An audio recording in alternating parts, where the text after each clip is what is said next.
Okay, if we could take our seats, and so we can keep at least approximately on schedule. We're really delighted to be able to close this conference with a fireside chat with the current deputy director, soon to be director of Uspto. As all of you know, Michelle Lee has been nominated by President Obama to be director of the office. She's currently acting director. And she was, prior to this, the first director of the Silicon Valley office of the PTO.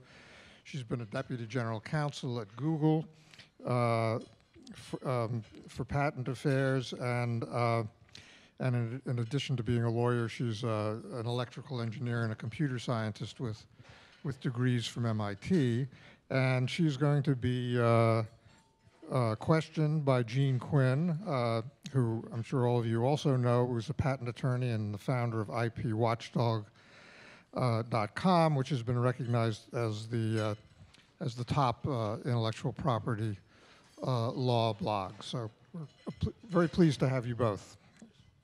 Great. Well, thank you very much for joining us today. And I know we have a brief period of time to talk, so I'd just like to really jump right into things if I can. And one of the things that I think is on a lot of people's minds today, because the Patent Office is just gearing up to deal with it, is the issue of patent quality. But whenever I try and talk to somebody about patent quality, the first question I always like to talk about is, well, what does patent quality mean to you? Because it can mean very different things to different people. So when you hear the term patent quality, what do you think about? Well, thank you very much, Gene, for that question, and thanks to Tom Leonard and the Technology Policy Institute for having me here. It's a real pleasure to be here today speaking to all of you. So you are right, Gene. I mean, patent quality means different things to different people. And we've launched an enhanced patent quality initiative. The Commissioner for Patents, Peggy Focorino, and I announced that earlier in the fall, and we came out with a Federal Register notice. And the reason why it's so important to address patent quality now, I mean, it's always been a priority for the PTO, but the reason why it's even more important to address it now is precisely because of the debates that are occurring now, that were on this stage earlier this morning. There is no more relevant time, no more important time to be really focusing on increasing the quality of patents at issue out of the USPTO. Also, the agency is in a much better financial situation and operational situation to be able to address and tackle and concertedly focus on enhancing patent quality. So, as many of you know, pursuant to the America Invents Act, we, the USPTO, for the first time, have fee-setting authority. And we have worked with our appropriators to set the fees, and over the past couple of years, we've been able to keep all the fees that we've collected. Moreover, we have an operating reserve. So from an operational point of view, it makes a difference to have the funds to really focus on providing the best services that we can. And also our backlog of newly examined patent applications. Since a peak in January of 2009, we've been down 20% in terms of the backlog, despite a 4 to 5% year-over-year increase in filing. So the combination of both the public appetite and demand for increased patent quality, the combination of being in a better financial situation, and also with our newly filed patent application backlog down, we're in a position where we can really focus on that. And so last Thursday, I think some of you know, but we published a Federal Register notice with some of the details of our enhanced patent quality initiative. It has 3 prongs. First is on excellence in prosecution services. A second prong is on excellence in providing customer service.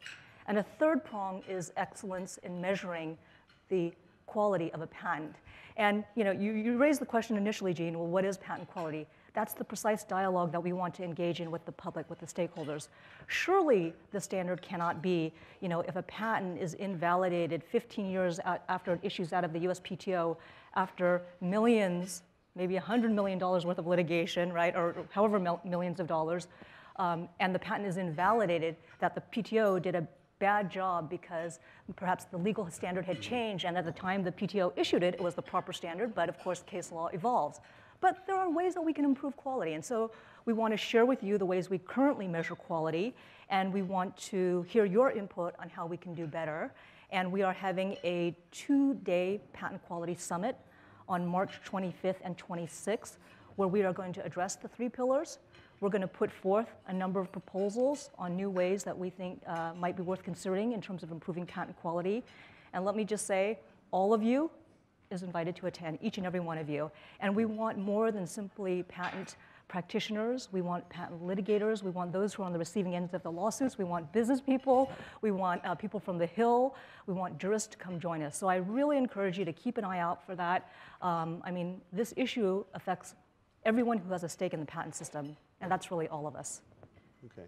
Well, before I talk to you about the pillars, and I want to get substantively into that, it strikes me that there's more than what you just said involved in patent quality, at least for you personally. Because this is a topic I've heard you talk about many, many times since you become its director, and certainly having the fees and the money to be able to go after improvements and so forth, and the issue being in the dialogue everywhere in Congress and in industry. But it strikes me that there's more personal in it for you, because you've talked about this over and over and over again, and now you're really doing it. So what drives you? So I'm very passionate about these issues. It's an issue that I care deeply about. I mean, the patent system, a well-functioning patent system, what encourages innovation. I think many of you know, I mean, I was born and raised in the Silicon Valley, right? I come from innovation. I was an engineer by training. I worked as an engineer, as a computer scientist, as a computer programmer. And then I went and I represented a wide range of innovative companies in the Silicon Valley, from small startups to Fortune 100 companies on their IP issues. Then I was an in-house corporate patent counsel for what started off as a small company that had a handful of patents, US only, that then turned into a multinational corporation with over 10,500 patents that it built worldwide. And so that perspective has, I mean, I have a firsthand perspective on the importance of intellectual property in terms of promoting innovation and how that innovation can lead to economic prosperity and will lead to our country's continued economic prosperity. So these are issues I care very deeply about. I've also seen, though, the effects of, or the cost to society of a patent that issues that should not have issued, and what that costs companies in terms of needing to respond to a lawsuit due to the assertion of that patent. And you know, from the startup world from which I come, it's not uncommon for a startup company to receive a first round of venture capital funding. I don't know how much you got for your startup, or if it was venture capital funded, but it's not uncommon to get maybe $10 to $15 million until you can, to get you through a certain period of time, so you can show that you've got traction, maybe some level of customer uptick and achievements before you get more. And you know, there have been studies that say that an average cost of a patent litigation case costs between $3 to $5 million, depending upon the complexity of the technology, how many claims are asserted, and the amount at issue in terms of damages. So if you think about that, $3 to $5 million, and if your total budget is about 10 to 15, that's a huge chunk. Okay, so that's significant. On the other hand, I've also seen time and time again the importance that patents play in terms of giving entrepreneurs and inventors the protections they need, the incentives they need to invent and to commercialize the product and to bring it to the marketplace. All that hard work, all that investment, it's one thing to come up with the idea, it's another thing to bring it to the marketplace. And I'll share with you a very real example. I was out in California, and during my most recent trip, I met a young lady by the name of Elizabeth Holmes. And she was a freshman at Stanford University. She dropped out. She had this passion and invention for an idea. She's the founder of a company called Theranos in Palo Alto, California. And she and her team created a device which basically allows you to do a finger prick, get a drop of blood. That drop of blood is then tested in a cartridge of a device and automatically sent to your physician. So through this invention, which she and the team patented, you are able to get critical medical information much more quickly, much more cost effectively, with much higher quality results, with a lot less blood. And if you're like me, I mean, the notion of only taking one drop of blood versus vials is very appealing. And so she founded this company. She got, I think it was something like $400 million in venture capital funding to bring this product to the marketplace, and now the company's worth supposedly $9 billion. So I think the role for the PTO and for all of us is to think about, as we debate these issues, legislative, and we look at what the PTO can do and what the courts can do, we need to all think about making sure that our patent system collectively is as strong as it can be in terms of promoting innovators and entrepreneurs and the activities of people like Ms. Holmes and future innovators. Well, I'm glad to hear you talking about it from both sides, because I do think the quality issue comes from both sides. And I think probably the pillar, and to use that term from the Federal Register notice, that maybe is most represented in that we want to make a good decision going both directions is the first pillar about excellence in prosecution. And I was wondering, could you tell us a little bit more about what you envision that being? I know you're going to take comments and have a dialogue, but what are your initial thoughts on what that means? So thanks for the opportunity to answer that question, Gene. So the first pillar in our Enhanced Quality Initiative is excellence in prosecution services. So the USPTO wants to make sure we do the very best job that we can in terms of the accuracy and the precision of our examination. So that's everything from when the application first comes in the door, is filed, all the way through to issuance, including office actions, examiner interviews, and anything in between. And we've set forth 3 proposals, which I will share with the audience, about new ideas that we have in terms of increasing or improving the excellence of our prosecution services. But it's not meant to be exclusive or exclusionary. We welcome everybody's input on what other ideas we may implement or consider as we strive towards excellence in the delivery of prosecution services. But the first proposal provides a mechanism where an applicant can place his or her application into a pool that our quality assurance team can look at. So you're moving along in your application, you're not really liking what you're seeing, you place it in the pool, and it's not meant to be an alternative appeal path because you didn't like the ruling that you got from the PTO. It's meant to provide our quality assurance team at an earlier stage, at the beginning of prosecution, not at the very end, right? So more timely information so that we can identify trends and challenges, and we can take that information, if we spot trends, to train and address it more precisely with our examination core. So that's number one, proposal number one. Proposal number 2 is we are looking at ways to use automated pre-search.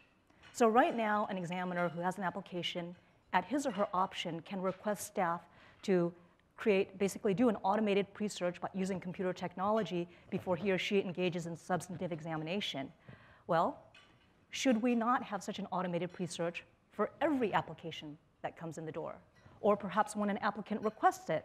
Or the other thing is our automated search technology is a bit old, and I come from the IT space, and particularly the search sector, and I know that technologies have improved substantially over the most recent years.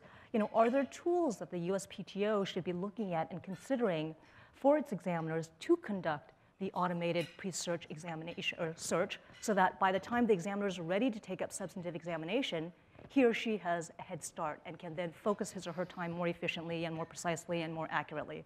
So that's proposal number 2.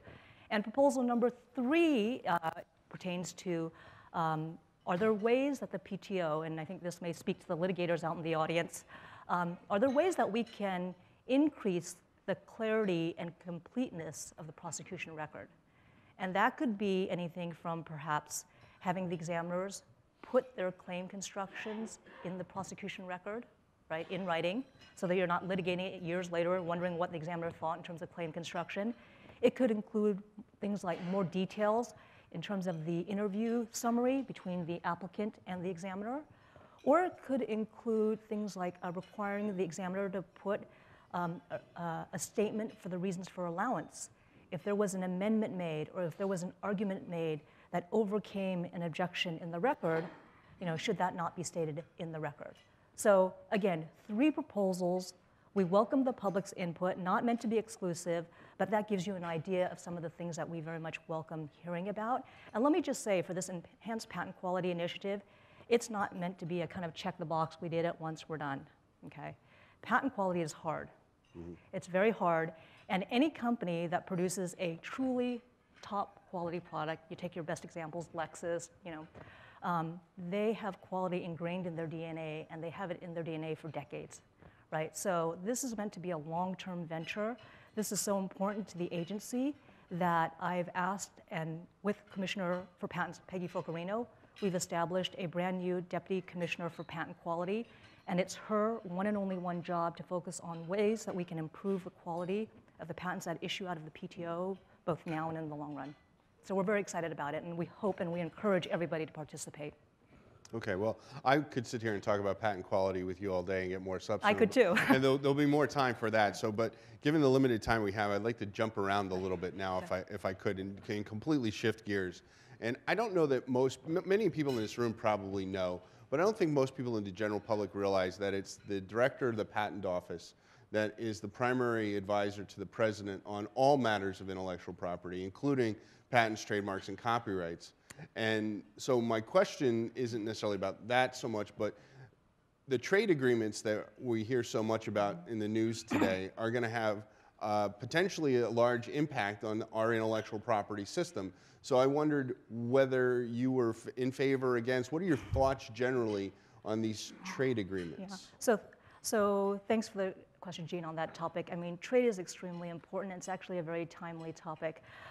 It's a priority for the Obama administration to increase trade.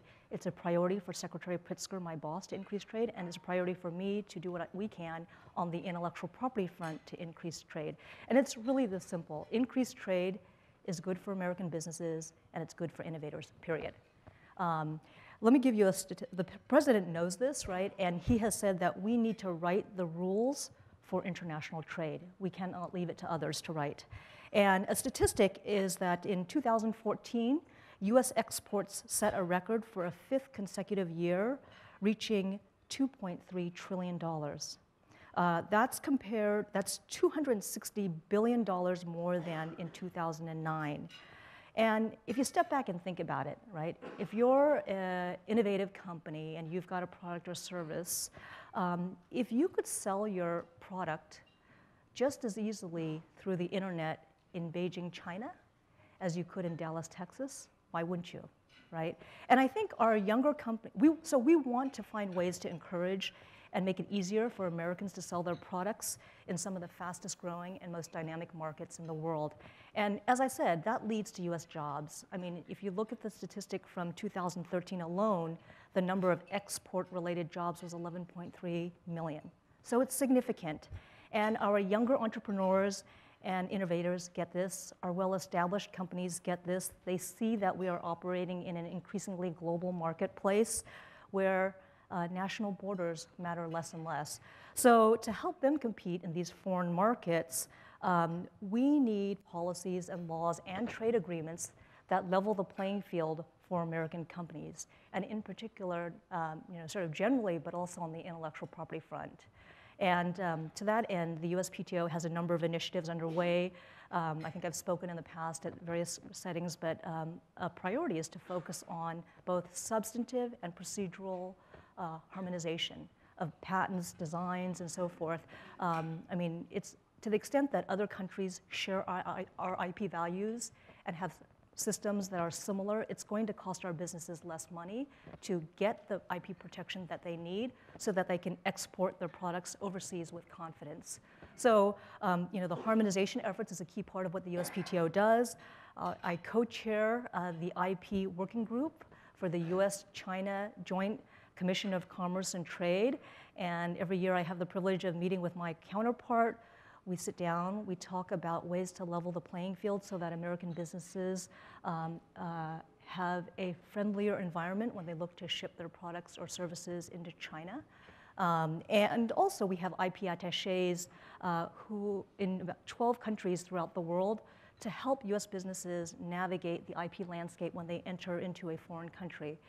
Each country has its different issues, has different pitfalls or strengths or areas to be careful of, and we help them navigate that. But importantly, our IP attachés also help, well, they work with governmental officials on the ground in that country. They work with policymakers, they work with legislators, they work with judicial officers, they work with universities. Again, all with the goal of creating IP environments that level the playing field for American innovators. And again, increased trade is good for American business, it's good for American innovators, and it's good for American jobs or employers or workers. Okay, well, I'm going to shift gears completely again because I want to cover something else. And normally, those people who know when I interview people, I usually try not to ask about substantive cases or issues when there's potentially a rehearing en banc or the cert has not yet been decided. But I'm going to dabble my toe for a moment if I can. Because I think it was last week or within the last couple weeks, the Federal Circuit issued the very first decision on IPR. And so I'm not going to ask you about the substance of the case, but maybe from a procedural standpoint, let me see if I can phrase it in a way that maybe you could answer. I think it would be fair to say that the PTO rulemaking was in large regard vindicated in that ruling. Whether you agree with the ruling or you disagree with the ruling, it seemed like the Federal Circuit bought what the PTO did during the rulemaking, the AIA rulemaking. So I wanted to get your thoughts on that. I mean, is there a lot of high-fiving going on at the PTO? Is there, do you feel a sense of vindication? Because there was a lot of people that didn't think you were applying the right standard. So I think what you're referring to, the case in particular is Quozo, right? Yeah, Quozo. So that's what we're talking about. And for those of you who don't know, the Federal Circuit recently came down with a ruling, and it pertains to the American Invents Act inter-parties review. And that process or that procedure was enacted pursuant to the American Invents Act, and it's meant to provide a faster, more cost-efficient alternative to district court litigation on the issue of adjudicating the validity of the patent. And you know, I guess I would be lying if I said we were not pleased with the endorsement that we got from the Federal Circuit on two of our rules. One is the broadest reasonable interpretation approach to claim construction, and the second one is in determining whether to initiate an AIA review. So, you know, we worked very hard, and we continue to work hard to make sure that these very important post-grant review proceedings meet the congressional intent, right? Given the law that was handed down, we welcome stakeholder input on it. We continue to welcome stakeholder input on how we can make these processes and procedures fairer, more efficient, more effective to all parties. And in fact, we went on a 8-city road tour. And you know, when I was first sworn into this job, one of the top priorities I wanted to do was to revisit those procedures and hear from the public their experiences with these procedures. So we got a lot of input. In the 8-city listening tour, those rooms were packed. And we got a lot of written comments, and we very much look forward to, we're reviewing that now, and we very much look forward to, around the second quarter of this year, providing some improvements, and later on in the year, putting forth some proposed rules on some of the more complicated issues and getting your input on it, on again, how we can strengthen these proceedings. So we like the Federal Circuit ruling, but that's not going to stop us from, you know, further refining and improving and strengthening those programs. Okay. Well, I'll only ask one more question so we can try and save some time for the audience. And I don't think it's any big secret, but I think everybody pretty much expects that at some point in time you will be confirmed. And I think we'll all be glad to have a confirmed director of the office. And once you're confirmed, I mean, your foot is already on the accelerator in patent quality and other areas, but what other initiatives might we see from Director Lee once you are confirmed? Well, let me just start by saying it's a real honor to be a nominee, the President's nominee for the Undersecretary for Intellectual Property. And if confirmed, I look forward to following up on the quality initiatives. And but that's not the only priority. I have many priorities and probably not enough time to go into to many of them. But I would urge people to take a look at the USPTO's strategic plan. And it outlines our strategic plan for the next several years. It's available on our website, and all of our activities and actions are guided by that document. A big piece of that document talks about operational excellence. And under operational excellence, I do view it as a priority to not only focus on, of course, enhancing the quality of the patents that issue out of the PTO, but continue to reduce the pendency and the backlog of patents. We've had, as I said, a 20% reduction since 2009, despite 4 to 5% year-over-year increases in filings, but we can do more. There's room for more. So we look forward to reducing the numbers there. Also look forward to strengthening our telework program. That is a program that has been instrumental to the success and the good work of the agency in recent years and is a critical piece to our success going forward. And we want to make that as strong as it can be. And we are taking steps, and we're well on our way to getting there. So that's another priority. Another priority would be to sounds mundane, but upgrade our IT systems. Unfortunately, during sequester, right, in terms of priorities, that was one that took the greatest hit. And you can only delay the IT upgrades for so long before it has consequences on pendency, backlog, and quality. So a priority on the operational front is to, and we're stepping on that gas pedal full steam ahead, but to really deliver on those IT upgrades. Our examiners can't do top quality job if they don't have the appropriate tools. And then, of course, having been the first director of the Silicon Valley Satellite Office, a topic near and dear to my heart is the opening and the standing up of the satellite offices in Denver, Dallas, Detroit, and the Silicon Valley. And I came from the ground from the satellite office, and I am convinced of the value that those offices add to our local innovators nationwide. It brings a wider range of PTO services out to the local innovation community. And that's critical if you're a small startup. I mean, you may not have the resources, you may not have a government, you probably don't have a government affairs person, you may not even have a legal department to monitor and to track, when the USPTO or Congress is acting on this and that piece of legislation. So to the extent that we can use those satellite offices as hubs of education and outreach, not to mention, being able to provide training, right, and the ability for people to have an interview with their examiner, either in person or via video, right, at a local site rather than having them come out to Washington. Those are real advantages that affect quality, affect pendency, affect backlog, and so forth. And the PTO benefits too, because we've been hiring for 200 plus years in the Washington, D.C. area, and there's a lot of technical talent in this area. But you know what? There's also a lot of technical talent outside the area, and we've gotten some great hires on our Patent Trial and Appeal Board and our Examiner Corps in our satellite offices. And I think you'll see some additional excellent hires in those offices and going forward basis. So we're pretty excited about it. That's another priority. Okay. All right, well, I have plenty more questions I could ask, but if anybody has a question, maybe we can get the microphone to those people who sure, we could, actually, yeah, and then we have one in the back. As a registered practitioner, I've seen the benefit of your telework program in the regional offices. I have seen skill sets that would not be obtained if they had been resident here in the Beltway.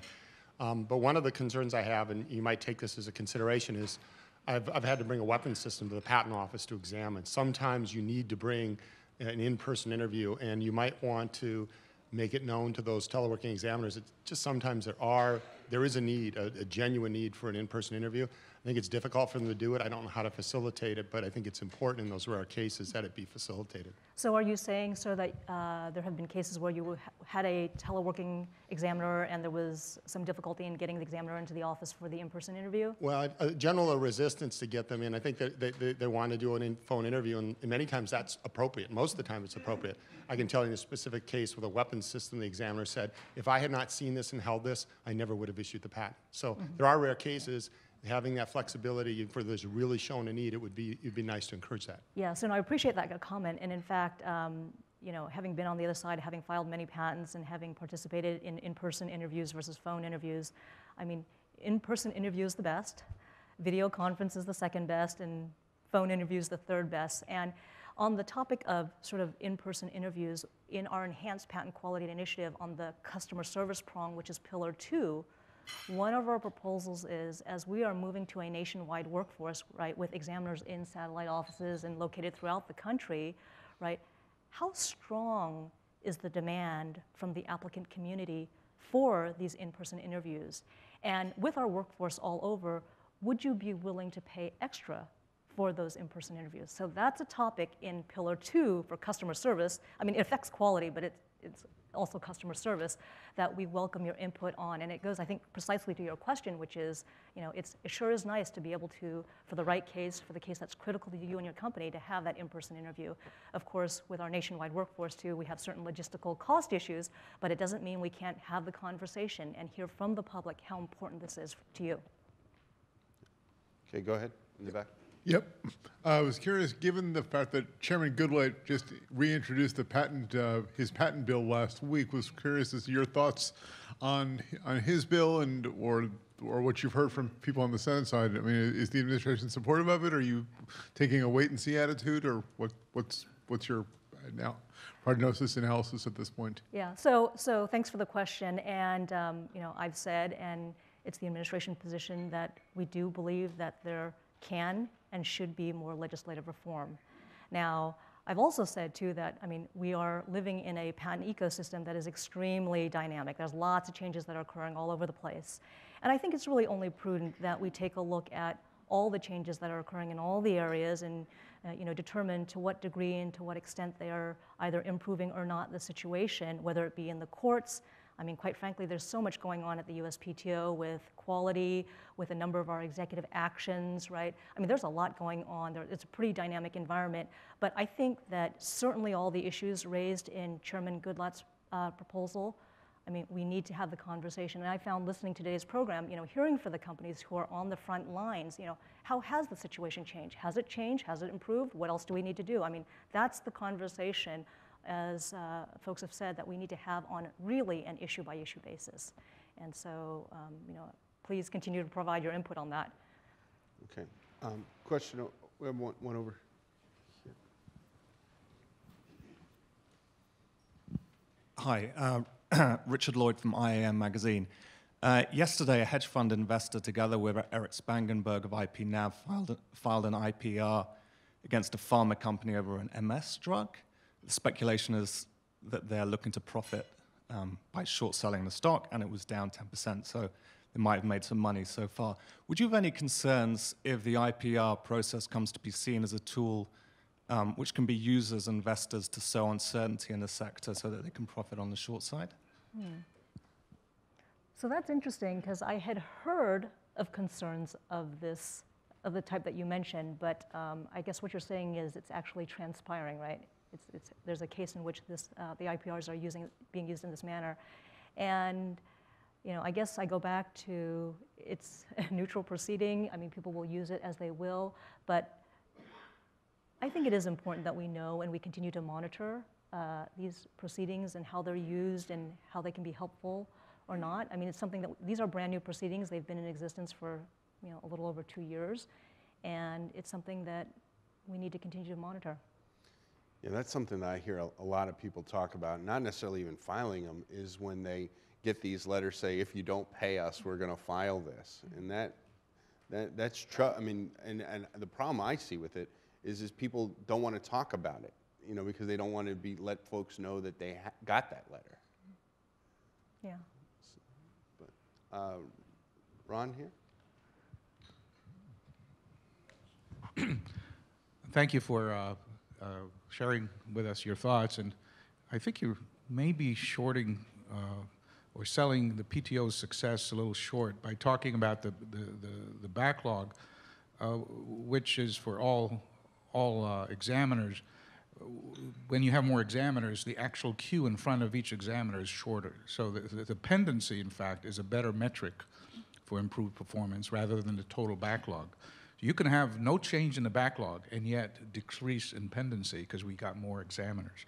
So I think that's an important point to make, because we've heard complaints, backlog hasn't changed. It doesn't have to change much to actually reduce pendency. So that's one point. On the issue of patent quality, it's always possible to increase patent quality indefinitely by rejecting a lot of applications, including those that are meritorious. So to me, the term patent quality is already a problem, because the real issue is there may be erroneous rejections, and a lot more of them in the attempt to improve the issuance of patent quality. So the term that should be used is not patent quality, but examination quality, because patents are not the problem, examination is.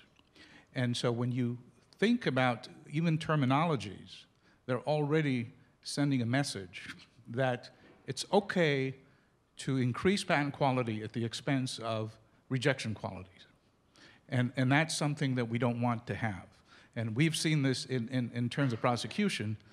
So the metric cannot be patent quality. It has to be examination quality. And maybe you make sure that the function of the person you're going to appoint wouldn't be patent quality, but examination quality. So you're asking me to change your title. So I guess to address your issue, I mean, remember I mentioned the 3 pillars? So the first pillar is excellence in prosecution services. And I think that addresses your concern. We do also want excellence in the measurement of patent quality, the metrics.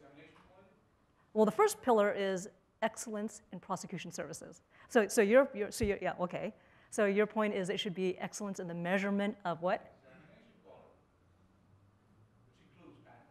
Okay, okay, yeah. And then, of course, excellence in customer service. So, no, I hear your point. I hear your point.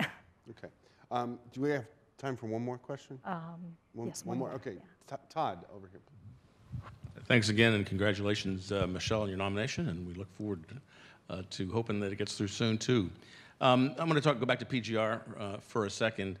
Particularly, we're through the first tranche of cases, and particularly in IPR and CBMs now, after 3 years. Initially, there was a lot of concern about they were all leaning one way. All the claims were being shot down. A fairly prominent commentator referred to them as death squads.